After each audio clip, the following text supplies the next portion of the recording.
Oke, kita langsung bahas satu ide yang kelihatannya simple, tapi dampaknya buat kita sebagai orang tua tuh gede banget.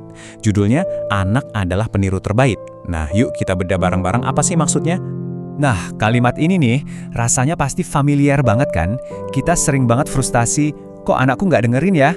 Tapi pernah nggak kita mikir, jangan-jangan mereka bukannya nggak dengerin, tapi mereka lagi sibuk banget niruin kita?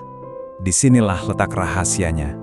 Kenapa sih kelakuan anak kita kadang beda banget sama yang kita suruh? Ya, karena ada perbedaan besar antara apa yang keluar dari mulut kita dan apa yang mereka lihat dari perbuatan kita. Dan ternyata, apa yang mereka lihat itu jauh lebih nempel. Coba deh, kita pakai sebuah konsep namanya efek cermin orang tua. Anggap aja anak kita itu cermin paling jujur sedunia. Cermin yang nggak cuma mantulin fisik, tapi juga kebiasaan kita, cara kita bereaksi, bahkan emosi kita. Jadi, jangan kaget ya, kalau apa yang kita lihat di mereka itu sebenarnya ya pantulan dari diri kita sendiri. Nah, kita lihat contohnya ya. Ini nih bagian cermin yang mungkin jujur aja paling susah buat kita akui. Waktu kita gampang marah, gampang teriak, kita itu sebenarnya lagi ngasih kelas gratis tentang cara menjadi pemarah. Mereka lihat, mereka rekam, dan mereka pelajari. Sesimpel itu. Tapi tenang dulu, untungnya kebalikannya juga berlaku. Ini sisi cermin yang bikin kita semangat. Setiap kali kita berhasil narik napas panjang pas lagi pusing, setiap kali kita milih buat sabar, kita itu lagi nanemin bibit kesabaran di diri mereka. Mereka jadi belajar, oh ternyata ada cara lain ya buat hadapin masalah.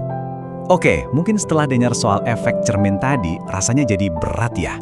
Kayak kita dituntut jadi orang tua super yang nggak boleh salah sama sekali. Tapi tunggu dulu, tujuannya bukan itu loh.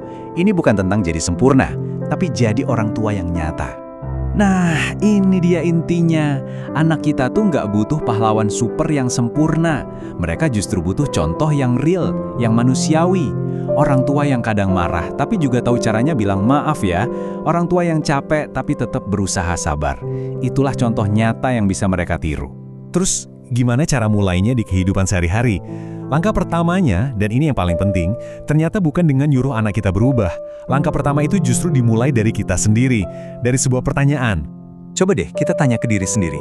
Sebelum kita minta anak buat lebih sabar, atau lebih rajin, atau lebih jujur, berhenti dulu sejenak dan tanya, aku sendiri udah jadi contoh buat itu belum ya? Pertanyaan simpel ini, kalau kita jujur jawabnya, bisa mengubah semuanya. Dan sebagai penutup, semua ini bisa dirangkum dengan indah. Menjadi orang tua itu bukan soal kita punya semua jawabannya. Sama sekali bukan. Tapi tentang kemauan kita untuk terus belajar. Belajar tentang diri kita sendiri, supaya kita bisa jadi contoh yang lebih baik hari demi hari. Karena pada akhirnya, anak yang hebat itu terlahir dari orang tua yang gak pernah berhenti belajar.